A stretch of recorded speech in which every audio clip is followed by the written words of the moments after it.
पिछले भाग में आपने देखा कि कब्रिस्तान में से कैसे लाशें गायब हो रहा है कहकर इंस्पेक्टर किशोर वर्मा अपना सर पकड़कर बैठ गया था। उसी दिन रात को 11 बजे के समय में हरी का सेल फोन अपनी अजीब सी रिंगटोन से बजने लगता है।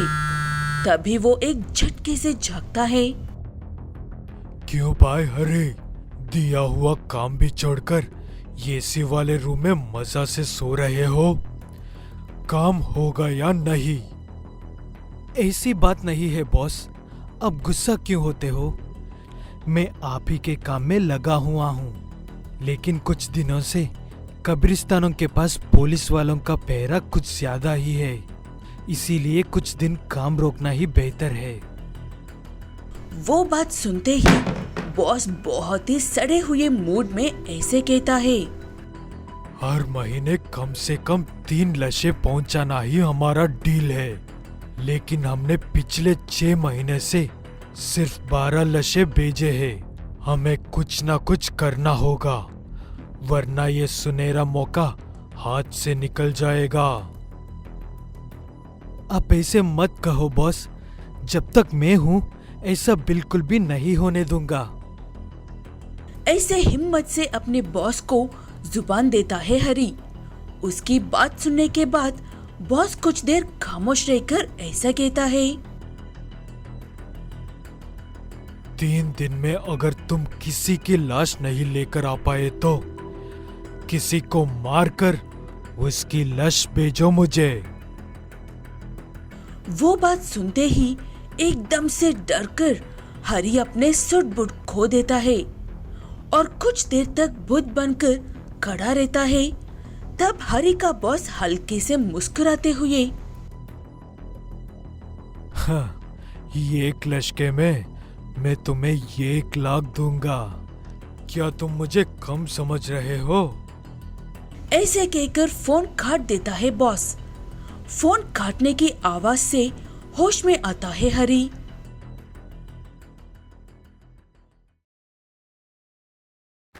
हरी एक 45 साल का व्यक्ति है, दिखने में भी स्वस्थ और मजबूत है।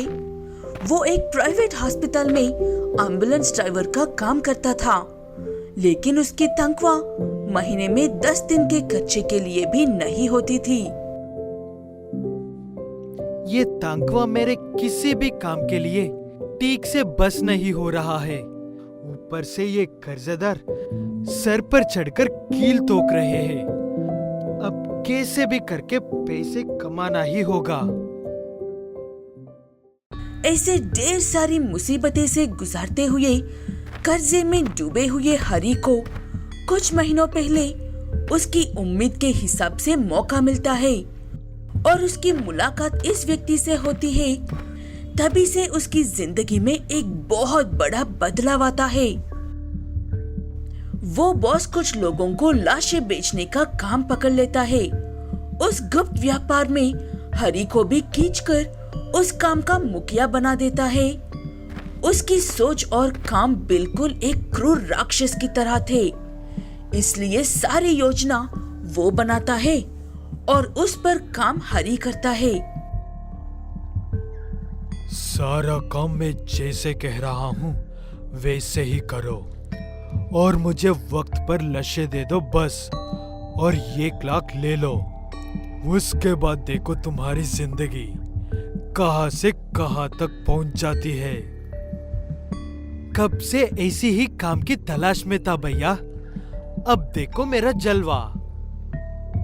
ऐसे उस व्यक्ति की सलाह से ही हरी एक वैन इंस्टॉलमेंट में खरीदकर उसे एम्बुलेंस की तरह बनाता है। बाहर से समझा सेवा करने वाली एम्बुलेंस लगने वाली वो वैन अंदर से लाशें चुराने वाली वैन है। कितनी होशियार दिमाग है भैया जी आपको। वो सब तो ठीक है, लेकिन हमेशा फोन पर ही बातें करते हो, सामने क्यों नहीं आते हो? वो बात सुनकर फोन की उस तरफ से बातें करने वाला वो बॉस मुस्कुराते हुए ऐसा कहता है। हाँ, कुछ बातें सिर्फ सुनने में ही अच्छा लगता है हरी, और वो उसी तरह से शांत लगती है। देखने या मिलने की कोशिश नहीं करनी चाहिए। काम ठीक से करो बस। ऐसे उस काम को अंजाम देने वाले हरी के बारे में तो सबको पता है, लेकिन वो बॉस कैसे दिखता है, कहाँ रहता है, ये बात कोई नहीं जानता है। बाकी की कहानी नेक्स्ट एपिसोड में। वो एक आधी रात का समस्या था। तेज बारिश और बिजली के कड़कने की आवाज दिल दहला देने वाली। बिना रुके बारिश होती ही जा रही है। गरजती बिजली की रोशनी में देखा तो कुछ ही कदमों की दूरी पर था वो कब्रिस्तान। बारिश के पानी से बचने के लिए एक रेनकोट पहनकर, कीचड़ में पैर गंदे होने से बचाने के लिए जूते पहनकर कब्रिस्तान में चले गए 3 व्यक्ति। हमने इस बारिश में यहाँ पर आकर अच्छा काम किया। इतने बड़े तूफान में कोई भी अपने घर से बाहर निकलने से रहे, इसीलिए हम अपना काम अच्छे से कर सकते हैं। बातें बंद कर और जितनी जल्दी हो सके काम पूरा करके निकल जाओ यहाँ से। गिरी के पास एक बहुत ही बड़ा बक्सा है। उसे पकड़कर नीचे ऊपर झूलते हुए चल रहा है, इसलिए बातें कम और काम फटाफट करने को कह रहा है। अनिल के हाथ में एक बस्ता है, उसमें भी काम करने के भारी औजार है, इसलिए अनिल को भी चलने में दिक्कत हो रही है। तीसरे व्यक्ति का नाम हरी है। वो एक टॉर्च पकड़कर कब्रिस्तान की हर खबर को देखते हुए आगे बढ़ रहा है और एक खबर के पास रुक जाता है। आज हम इस कब्र की खुदाई करेंगे। मैं टॉर्च दिखाता हूँ, तुम दोनों फटाफट काम खत्म करो।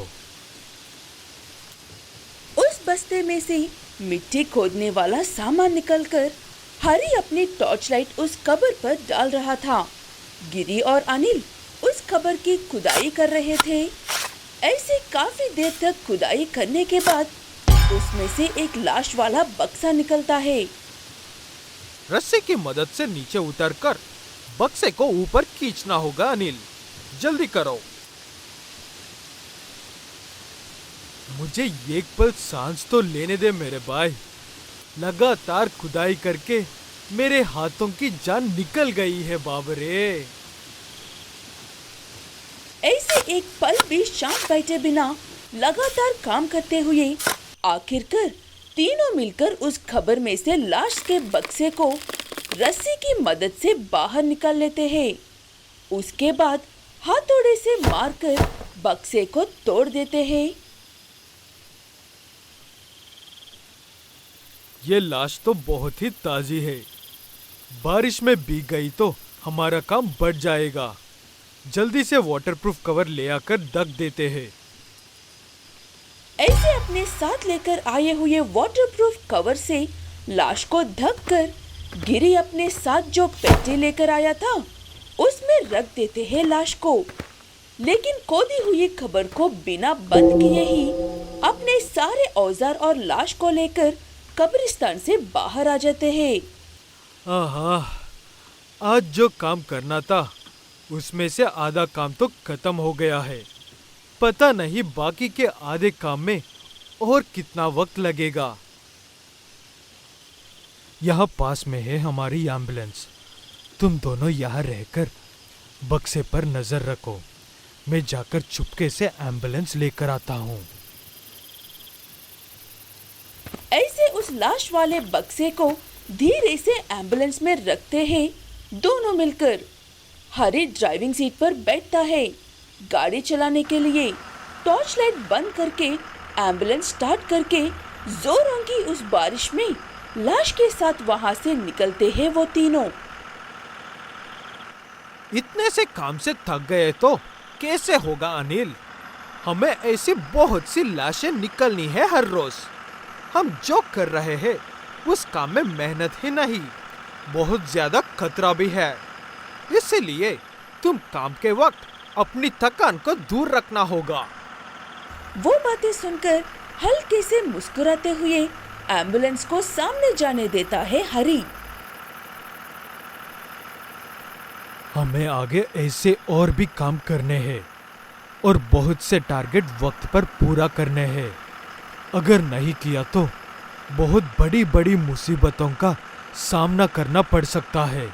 इसीलिए काम में जोश दिखाओ, थकान नहीं।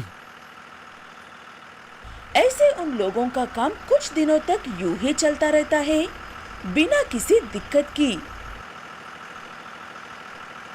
दिया हुआ टारगेट अभी तक पूरा नहीं हुआ है। काम में और तेजी लानी होगी। टारगेट पूरा नहीं किया तो मुसीबतों का सामना करना पड़ सकता है, जानते हो ना? तुम्हें क्या लगता है हम अपनी तरफ से कोशिश नहीं कर रहे हैं? काम किए बिना खाली बैठ रहे थे क्या? 4 पैसे ज्यादा मिल रहे हैं कहकर ये काम कर रहा हूँ बस। मेरे जिंदगी में कभी भी इतनी मेहनत नहीं की मैंने। ऐसे ये तीनों काम में जोश दिखाने की बातें कर रहे होते हैं।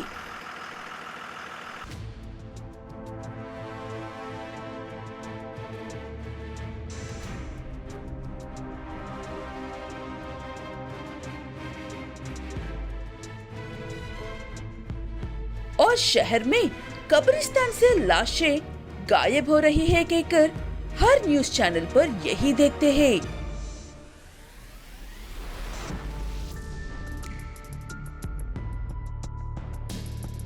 जिंदा लोगों को किडनैप करके ये मार तोड़ करके पैसे छीनने वाला तरीका तो देखा है, लेकिन यूं कब्र से लाशें ले जाकर क्या मिलता है इन्हें?